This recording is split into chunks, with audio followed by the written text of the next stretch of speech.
Assalamualaikum warahmatullahi wabarakatuh. Perkenalkan, nama saya Gaisang Wildan Batsya dengan NPM 23170510054. Dalam kesempatan kali ini saya akan membahas topik yaitu arsitektur, organisasi komputer, dan konsep stored program.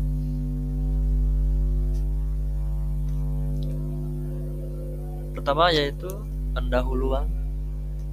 Di sini mengapa arsitektur komputer penting? Arsitektur komputer adalah dasar dari semua sistem komputer modern.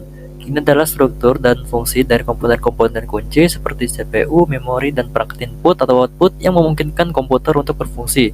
Memahami arsitektur komputer penting karena mendukung pemahaman tentang teknologi, yaitu dengan memahami bagaimana komputer bekerja, kita dapat mengapresiasi teknologi yang kita gunakan setiap hari.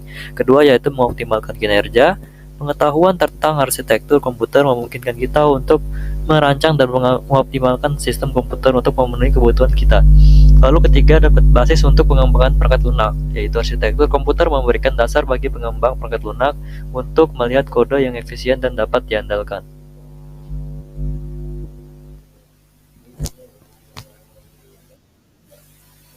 Selanjutnya yaitu definisi arsitektur komputer. Penjelasan tentang arsitektur komputer yaitu pertama, penjelasan tentang arsitektur komputer mengacu pada struktur dan fungsi dari sistem komputer. Ini mencakup semua komponen yang membentuk komputer dan cara mereka saling berinteraksi. Ruang lingkup arsitektur komputer mencakup pertama yaitu unit pemrograman sentral atau CPU, merupakan inti dari komputer yang bertanggung jawab untuk mengeksekusi instruksi-instruksi. Kedua ada memori, yaitu tempat penyimpanan instruksi, program, dan data yang sedang diproses oleh CPU. Ketiga ada perangkat input atau output, termasuk keyboard, mouse, monitor, dan perangkat lainnya yang digunakan untuk berinteraksi dengan komputer. Keempat ada bus data, yaitu saluran komunikasi yang menghubungkan semua komponen dalam sistem komputer. Terakhir ada struktur internal, yaitu termasuk arsitektur jaringan, struktur pipa, dan arsitektur paralel yang mempengaruhi kinerja komputer. Arsitektur komputer penting karena memberikan pemahaman tentang cara kerja komputer secara keseluruhan, memungkinkan pengembangan teknologi baru, dan memfasilitasi desain sistem yang efisien.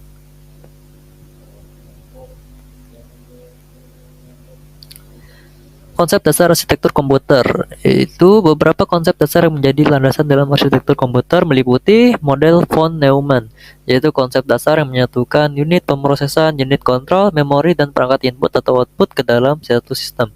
Kedua ada stored program konsep, yaitu ide bahwa instruksi program dan data disimpan dalam memori dan dieksekusi secara berurutan oleh CPU. Ketiga ada hierarki memori, yaitu konsep yang menggambarkan struktur memori dalam komputer, mulai dari memori cache yang sangat cepat hingga penyimpanan jangka panjang yang lebih lambat seperti hard disk. Lalu terakhir ada pipelining, yaitu teknik yang digunakan untuk meningkatkan kinerja CPU dengan memungkinkan beberapa instruksi dieksekusi secara bersamaan.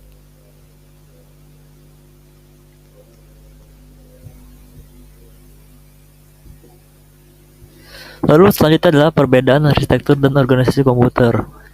Yaitu pertama terdapat arsitektur komputer mengacu pada struktur dan fungsi dari sistem komputer secara keseluruhan. Ini lebih menekankan pada konsep dan desain komputer.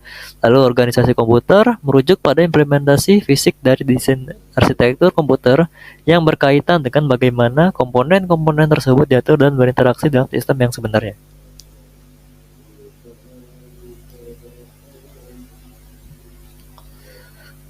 Lalu konsep dasar arsitektur komputer. Pertama ada CPU atau Central Processing Unit. CPU adalah otak dari komputer. Ini adalah bagian yang bertanggung jawab untuk mengeksekusi instruksi-instruksi yang diberikan oleh program-program yang berjalan. CPU terdiri dari beberapa subkomponen termasuk unit kontrol dan unit pemrosesan aritmatika atau logika, yaitu ALU. Unit kontrol mengambil instruksi dari memori, menguraikannya dan mengatur ALU untuk melaksanakannya. Kedua ada memori, yaitu tempat di mana instruksi program dan data disimpan sementara ketika komputer sedang beroperasi. Ada beberapa jenis memori termasuk RAM atau Random Access Memory yang cepat namun sebentar, dan ROM, Read Only Memory, yang berisi instruksi yang tetap dan tidak berubah. Memori berfungsi sebagai penyimpanan sebentar bagi instruksi-instruksi yang sedang diproses oleh CPU. Lalu terakhir ada input-output, yaitu merujuk pada semua perangkat yang digunakan untuk berkomunikasi dengan dunia luar, seperti keyboard, mouse, monitor, printer, dan perangkat penyimpanan eksternal. Input-output memungkinkan pengguna untuk memberikan input kepada. Lalu ada hubungan antara komponen-komponen. Komponen-komponen ini saling berhubungan dalam sistem komputer. CPU bertindak sebagai proses instruksi yang mengontrol alur informasi di dalam sistem. CPU mengambil instruksi dari memori, mengeksekusinya, dan kemudian mungkin pada berkomunikasi dengan perangkat input-output untuk menerima lapor atau memberikan output. Pemahaman dasar tentang instruksi komponen-komponen. Pertama ada pengambilan instruksi, kedua ada pemrosesan instruksi, ketiga akses memori, keempat interaksi dengan input dan output. Dengan memahami peran masing-masing komponen bagaimana mereka berinteraksi, kita dapat memiliki gambaran yang ideal yang lebih baik tentang bagaimana arsitektur komputer bekerja secara keseluruhan.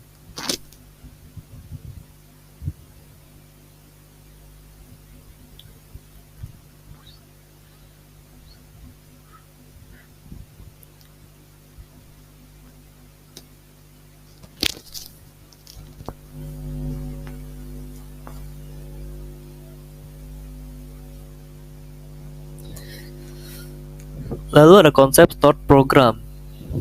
Konsep stored program adalah prinsip dasar yang menjadi tulang punggung dari sistem komputer modern. Utamanya adalah bahwa ide utamanya adalah bahwa instruksi program dan data disimpan dalam memori komputer dan CPU dapat mengambil, mengeksekusi, dan menghasilkan output dari instruksi tersebut secara berurutan. Bagaimana program disimpan dalam memori komputer? Yaitu program data yang diperlukan untuk menjalankan komputer disimpan dalam memori komputer. Instruksi program ditulis dalam bahasa pemrograman diubah menjadi kode biner yang terdiri dari rangkaian 0 dan 1. Kode biner ini kemudian disimpan dalam memori komputer. Lalu bagaimana program dieksekusi oleh CPU? Ketika komputer dinyalakan, CPU mulai mengeksekusi instruksi yang disimpan dalam memori. CPU menggunakan register untuk menyimpan alamat instruksi yang sedang dieksekusi dan alamat-alamat lain yang diperlukan selama proses. CPU mengambil instruksi dari memori, memahami instruksi tersebut, dan kemudian melaksanakannya dengan melakukan operasi tertentu.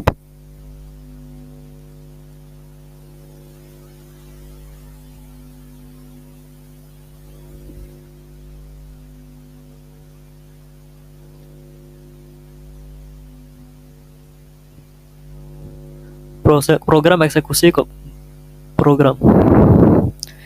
Pertama ada pengambilan instruksi, kedua ada dekode instruksi, ketiga ada eksekusi instruksi, lalu terakhir ada pembaruan status. Keunggulan konsep stored program yaitu memungkinkan fleksibilitas dalam menjalankan berbagai macam program. Dengan menggunakan komputer yang sama, komputer dapat menulis, menyimpan, dan mengeksekusi program-program baru tanpa perlu mengubah perangkat keras komputer. Hal ini memungkinkan pengembangan perangkat lunak yang lebih cepat dan lebih efisien, serta memfasilitasi inovasi dalam dunia komputasi.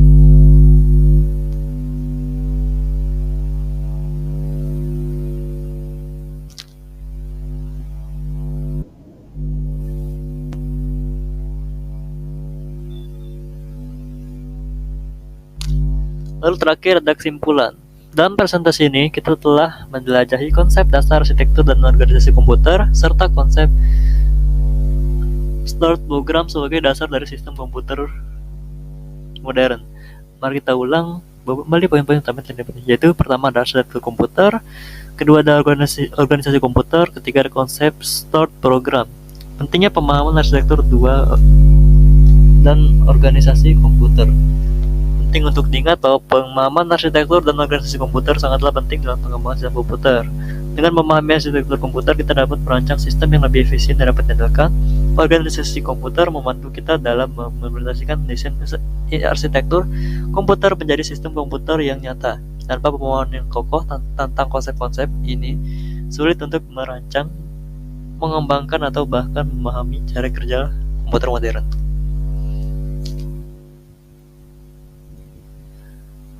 Demikian penjelasan dari saya. Mohon maaf jika ada salah kata. Saya akhiri. Wassalamualaikum warahmatullahi wabarakatuh.